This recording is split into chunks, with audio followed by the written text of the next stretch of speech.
Good afternoon. My name is Carroll B. Shiffer. My friends called me Carl. Some of my really good friends call me Shiff the Gunman. Well, since I don't know you, you got to call me Mr. Shiffer.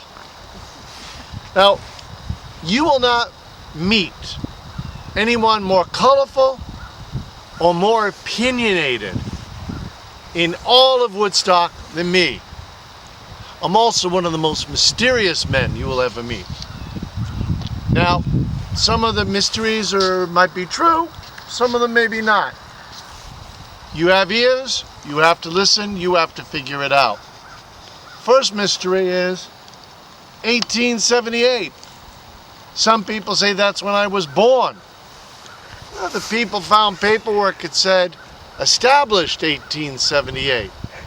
So the mystery is, did I start my business then? Or was I born then? Well, if you don't tell anybody, I'll tell you the truth. 1878 was when I was born. Now, other rumors that have been flying around about me is that I was born in a covered wagon crossing the prairie. I was a Phi Beta Kappa graduate from Harvard and MIT. And I actually was a ranch boss for Teddy Roosevelt. And that I was jilted and suffered for the rest of my life from a broken heart. Well, you decide which one of those be true and which one just plain old foolishness. The truth is, though, I am a recluse. Not very fond of people, especially foolish people. However, in the field of rare guns and historic guns, I am a nationally known authority. Now, I was self-sufficient when I was growing up, grew my own vegetables, raised animals, never bothered with electricity till quite a few years later. However, I did have a wonderful security system at my house. We call them guinea hens. And anyone who decided to walk onto my property, by golly, my guinea hens would raise such a ruckus that I would know immediately someone was out there and would go and see what the matter was. Now, besides buying and selling and trading guns and whatever else I really wanted, I loved reading my newspapers and my magazines. Every day, starting at 11:30 Standard Time, never believed in that daylight savings time stuff, until 2 o'clock, I would lock my doors and I would be reading. And you could come by my house anytime on East Side Road and pound on that door.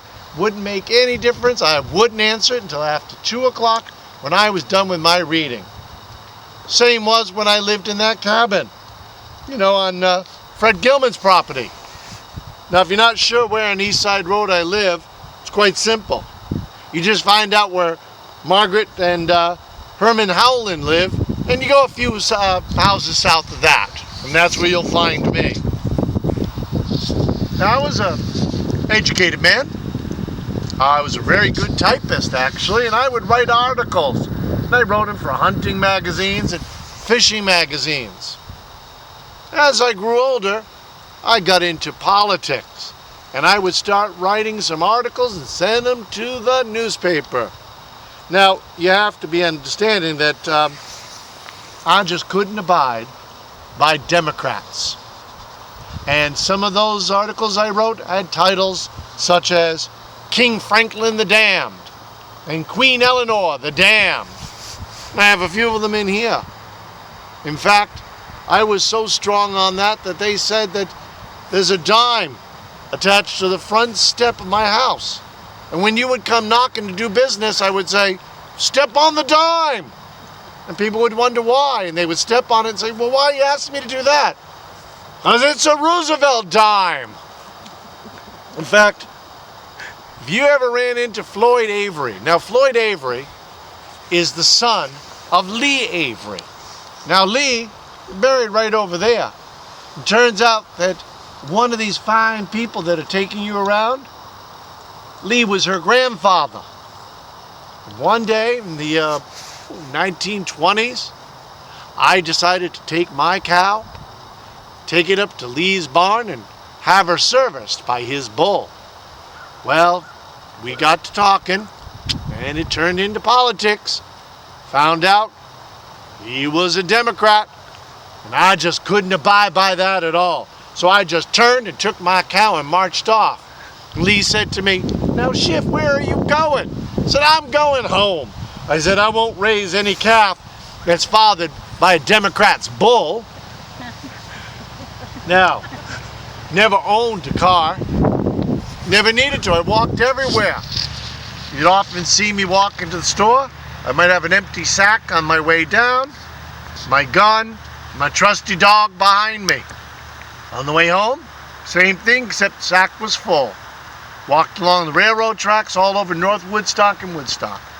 However, if you came to my business, you would find an awful lot of cars out there with those fancy license plates, because they came from everywhere, from little towns and big cities. In fact, there was this guy once who came from the big city, said I needed to buy a gun. So he took a gun, he went out, and he shot a tin can. Well, I took my gun and I went out, and I shot his 4 tires. He said, "What did you do that for?" I said, "You shot my tin can." "Well, I didn't think it was any good." "Well, I didn't think your tires were any good either." So I was quite the character, and I was well known. In fact, if you ever run into Charlie Harrington, he'll tell you about the time that, well, I was trying to get into some modern times, and I did get a phone put into my house. He was over there talking with me one day, and that phone began to ring and ring and ring. Poor Charlie couldn't take it anymore. He said, "Shiff, aren't you going to answer your phone?" "My phone, I paid for it. It's for outgoing calls only." Now, I was a gun enthusiast. I loved my guns, and I was really knowledgeable about that. And if you came to visit me and you wanted to do business, I would answer all questions. I don't care what they were. My only rule is I would wait on one customer at a time. And even if that customer was only going to pay $2, $3 for something, and the next customer was going to spend thousands of dollars, wouldn't make any difference to me. That person just had to wait their turn. However, I do warn you that if you left my business, you turned around and come back again to ask another question, you had to go out to the back of the line. Now, as I told you in the beginning, that my life was full of mysteries. But my death was even more mysterious. You see, they found me laying on the floor with a concussion, they called it. Something bonked me on the head. Well, the strange thing was all the doors were locked. The windows were locked too. Now, rumor has it that they said that I was getting old and feeble and I tripped over something and hit my head.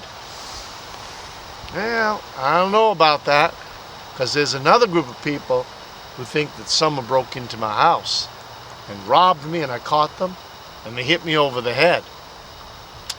Problem is with that theory, nothing was missing. No money, none of my guns. And I was known to keep a lot of money in the house. See, I didn't really trust banks all that much. And I would put my money in jars and they would all over the house. But the real mystery is after I died, this man came forward and claimed he was my half-brother. Wanted to lay claim to the fortune I had, which by that time had amassed to what some people guess was close to $100,000. Well, this was very strange because, you see, my mother died when I was 2. And my father took my little sister and went back to Pennsylvania where he grew up and he still had his family. I stayed here in Woodstock, was raised by my grandmother and other relatives until they passed on. Then I just took care of myself. Well, they say that that man did get all of my fortune. But he didn't. see, I was also known for putting my money and some gold into jars, sealing the jars, and burying them on my property. And they say that there's still jars buried on my property that have not been found. And I'd really like to tell you where to find them. But you might be Democrats, so I can't. Other than that, I can wish you a good day. If you have any questions, I'll try to answer them. And I have a book over here if you want to take a look at what I looked like in my younger days. So I thank you for coming here.